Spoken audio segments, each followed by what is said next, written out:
Good morning. Myself Dr. Rita Kumari, Department of Psychology, Madwadi College, Ranchi.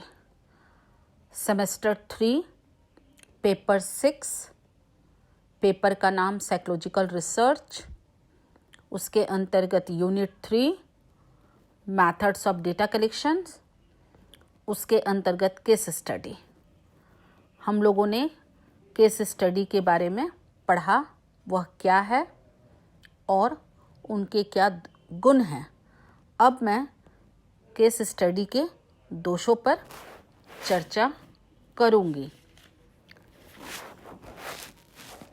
Demerits of case study method.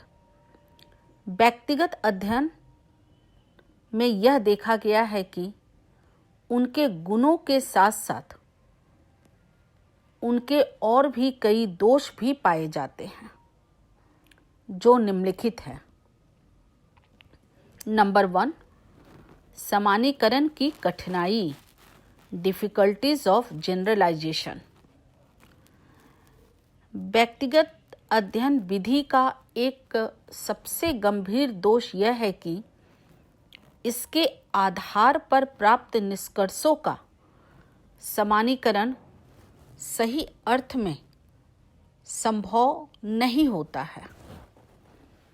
इस method में एक विशिष्ट व्यक्ति means specific person, एक विशिष्ट संस्था, एक स्पेसिफिक इंस्टीट्यूशन या एक विशिष्ट संगठन स्पेसिफिक ऑर्गेनाइजेशन का अध्ययन किया जाता है।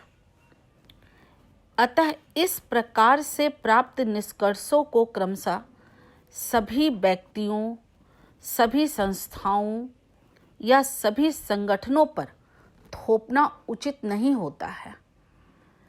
ऐसा करने में त्रुटियों की संभावना बढ़ जाती है और अध्ययन की विश्वसनीयता घट जाती है। नंबर 2, परिमाण तथा मापन की कठिनाई, difficulties of generalisation and measurement. इस विधि के साथ यह देखा गया है कि जो आंकड़े प्राप्त किए जाते हैं वे प्रायः गुणात्मक प्रदत्त क्वांटिटेटिव डेटा होते हैं। मात्रात्मक प्रदत्त प्राप्त करना कठिन होता है। गुणात्मक प्रदत्त के परिणाम तथा मापन का भरसक प्रयास किया जाता है, फिर भी परिणात्मक परिणाम प्राप्त करना संदिग्ध ही रहता है। नंबर 3, पुनरावृत्ति की कठिनाई, डिफिकल्टीज ऑफ रिपीटेशन। इस विधि के द्वारा एक व्यक्ति, समूह, संस्कृति या संगठन का जो अध्ययन होता है उसे उसी रूप में पुनः दोहराना बहुत कठिन होता है। इसके 2 कारण हैं। एक तो यह कि वहाँ का वातावरण अनियंत्रित रहता है, अनकंट्रोल रहता है, और दूसरा यह कि गहन अध्ययन, डेप्थ स्टडी, विस्तृत तथा दीर्घकालीन होता है, जिसके कारण पुनरावृत्ति नहीं की जा सकती है। नंबर 4, प्रतिचयन प्रक्रिया की कठिनाई, डिफिकल्टीज ऑफ सैम्पलिंग प्रोसीड्योर। व्यक्तिगत अध्ययन में पर्यावरण के अनियंत्रित होने के कारण रैंडम सैंपल का व्यवहार करना संभव नहीं होता है। यहाँ रैंडम सैंपल का ही व्यवहार किया जाता है, जो अपनी जनसंख्या पॉपुलेशन का सच्चा प्रतिनिधित्व होता है, जिसके कारण ऐसा करना उनके परिणामों में बहुत ही असफलता लाता है और संपूर्ण जनसंख्या पे चूँकि सैम्पलिंग नहीं किया जा सकता है, उसकी एक छोटी इकाई पे किया जाता है, जिसके कारण बहुत सारी बातों की कठिनाइयाँ हो जाती है। नंबर 5, अधिक समय तथा श्रम, टाइम एंड लेबर कंज्यूमिंग। व्यक्तिगत अध्ययन विधि द्वारा किसी व्यक्ति, समूह, संस्था या संगठन के संबंध में सूचना प्राप्त करने में शोधकर्ता को एक लंबे समय तक कठिन परिश्रम करना होता है। यहाँ अतीत तथा वर्तमान, पास्ट एंड प्रेजेंट की घटनाओं को निर्धारित करना होता है, जिसके लिए अनेक सोर्सेस का सहारा लेना होता है। फिर उन घटनाओं के आधार पर अध्ययन विषय जैसे व्यक्ति, पर्सन, समूह, ग्रुप आदि के संबंध में एक हिस्ट्री तैयार करना होता है। इससे काफ़ी समय लगता है और श्रम भी बहुत अधिक करना पड़ता है। नंबर 6, धन का अधिक खर्च, मनी कंज्यूमिंग। व्यक्तिगत अध्ययन विधि में श्रम तथा समय के साथ साथ धन का भी खर्च अधिक होता है। किसी सामाजिक इकाई के सोर्सों से सूचनाओं को प्राप्त करने में अधिक मुद्रा, अधिक धन का खर्च करना होता है। नंबर 7, कुशल शोधकर्ता की आवश्यकता, नीड फॉर कॉम्पिटेंट इन्विजिलेटर। व्यक्तिगत अध्ययन विधि के व्यवहार के लिए कुशल तथा प्रशिक्षित शोधकर्ता की आवश्यकता होती है। ऐसे शोधकर्ता के अभाव में भी इस विधि के आधार पर प्राप्त परिणाम संदिग्ध ही रहते हैं। नंबर 8, निम्न विश्वसनीयता, लो रिलायबिलिटी। शोध की प्रविधि, टेक्निक ऑफ रिसर्च के रूप में व्यक्तिगत अध्ययन विधि की विश्वसनीयता काफ़ी सीमित होती है।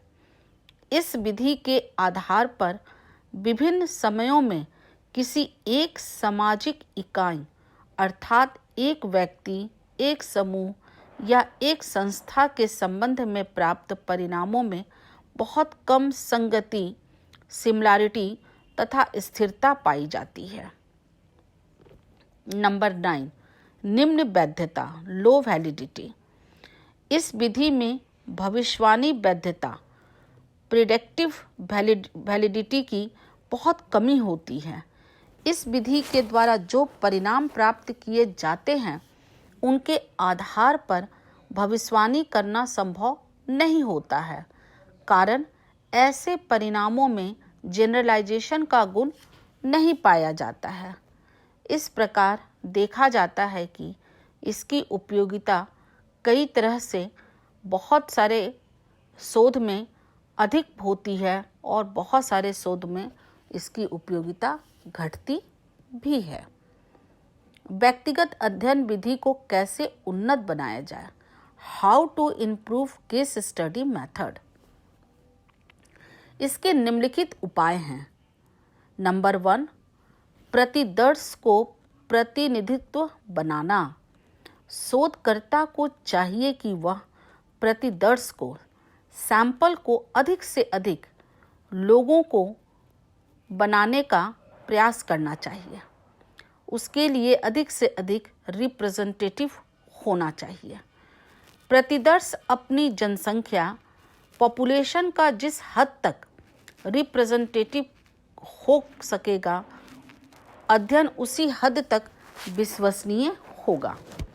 अतः प्रतिदर्श को, सैंपल को रिप्रेजेंटेटिव बनाकर व्यक्तिगत अध्ययन विधि की विश्वसनीयता को बढ़ाया जा सकता है।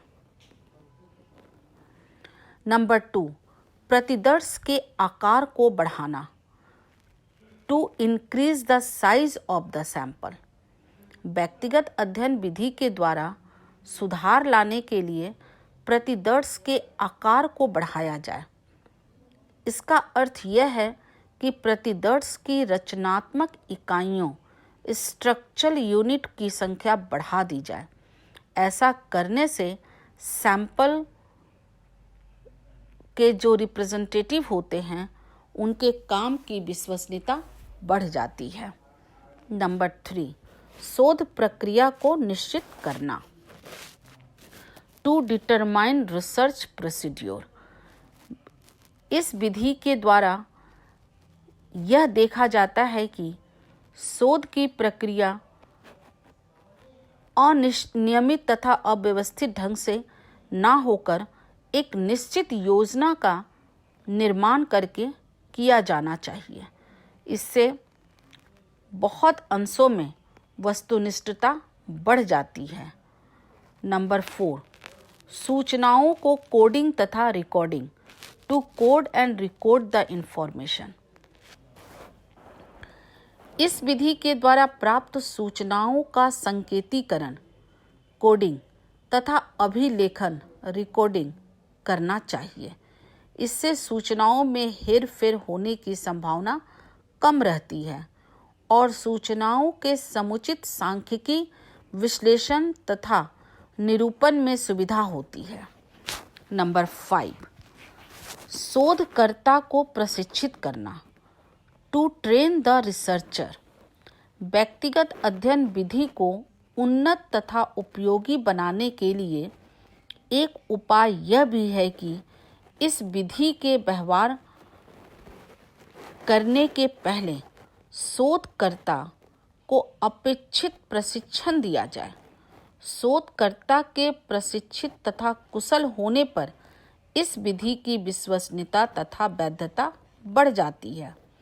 अतः स्पष्ट है कि इस विधि का उपयोग करके व्यक्तिगत अध्ययन विधि की त्रुटियों या दोषों को दूर किया जा सकता है तथा इसे अधिक से अधिक विश्वसनीय और वैध बनाया जा सकता है। Thank you.